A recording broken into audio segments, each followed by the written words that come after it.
ऐसा मैं हूँ।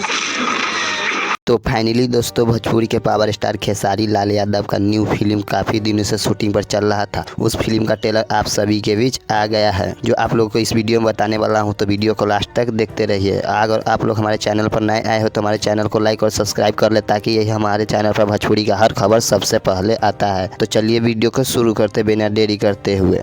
भोजपुरी के पावर स्टार खेसारी लाल यादव का यह रिश्ते फिल्म का ट्रेलर आप सभी के बीच लॉन्च कर दिया गया है SRK म्यूजिक पर। जो आप लोग इस पर जाइए और देखिए खेसारी लाल यादव का यह फिल्म का ट्रेलर काफ़ी अच्छा खासा है। और इस फिल्म की बात करें तो यह फिल्म काफ़ी अच्छा खासा बनाया गया और पारिवारिक फिल्म है। खेसारी लाल यादव का यह रिश्ते फिल्म काफ़ी अच्छा खासा धमाल मचाने को बेताब है। आप लोग जानते हैं भोजपुरी के पावर स्टार खेसारी लाल यादव का जो भी फिल्म आता है वह ट्रेंडिंग में ही चलता है। आप लोगों को एक बार फिर से बता दूं, इसमें काफ़ी अच्छे खासे गाने भी हैं और यह फिल्म मार धार एक्शन से भरपूर है। यह खेसारी लाल यादव का ब्लॉकबस्टर मूवी होने वाला है, तो आप लोग बेसब्री से इंतजार है।